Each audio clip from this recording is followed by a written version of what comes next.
প্রচণ্ড পরিমাণে ঠান্ডা লেগেছে, তাই ভাবলাম কি খেলে মুখে স্বাদ লাগবে। তাই আজকে তোমাদের দাদাকে বলেছি বাজার থেকে লোটে মাছ নিয়ে আসতে। তো লোটে মাছ নিয়ে এসছে, এই লোটে মাছ দিয়ে মাকে বলেছি সুন্দর করে একটু লোটে মাছের ঝাল রান্না করো।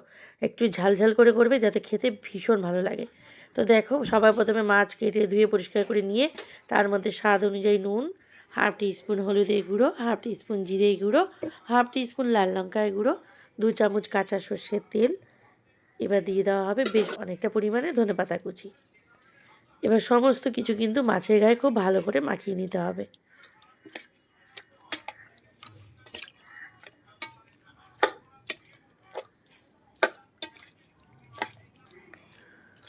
খুব সুন্দর করে মাখানো হয়ে গেছে।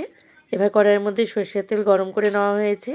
আমি আলু কেটে নিয়েছি, সাথে পেঁয়াজ এবং টমেটো, 3টে জিনিসই কিন্তু সবার প্রথমে তেলের মধ্যে দিয়ে দিচ্ছি। একসাথেই সব দিলাম, আলাদা করে ভাজার কোনো দরকার ছিল না পেঁয়াজটা, তাই একসাথেই দিয়েছি। একটু আলু দিয়েছি কারণ লোটে মাছের মধ্যে আলু দিলে খেতে খুব ভালো লাগে তার জন্য। এবার এর মধ্যে দিয়ে দেবো কতগুলো চেরা কাঁচা লঙ্কা। যে যেমন ঝাল খাবে সেই হিসেবেই দেবে, কিন্তু আমি বলবো ঝালের পরিমাণটা একটু বেশি দিলে কিন্তু খেতে ভীষণ ভীষণ ভালো লাগবে। তার জন্য ঝালের পরিমাণটা একটু বেশি দিয়েছি। এবার ঢাকা দিয়ে রেখে দিলাম 2 মিনিটের জন্য। 2 মিনিট পর ঢাকনাটা সরিয়ে দিয়েছি। টমেটো এবং পেঁয়াজটা অনেকটাই নরম সফট হয়ে গেছে, আলুটাও কিন্তু কিছুটা নরম হয়েছে। এই অবস্থায় মশলা মাখানো লোটে মাছটা দিয়ে দেবো।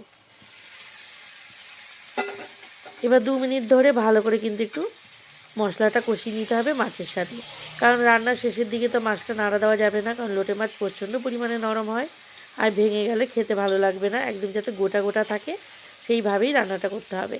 তার জন্য ভালো করে একটু আগের থেকেই মশলাটা কষিয়ে নিচ্ছি মাছের সাথে।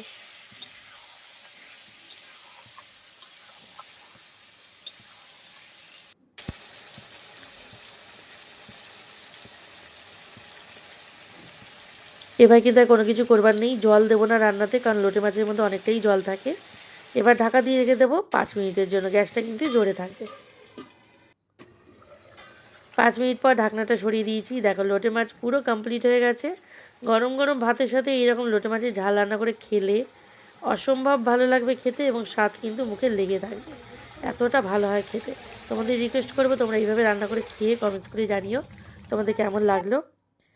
ভালো লাগলে যে সকল বন্ধুরা ইউটিউব থেকে দেখছো চ্যানেলটাকে অবশ্যই সাবস্ক্রাইব করো, লাইক কমেন্ট শেয়ার করো, পাশে থাকা বেল আইকনটা অবশ্যই প্রেস করো।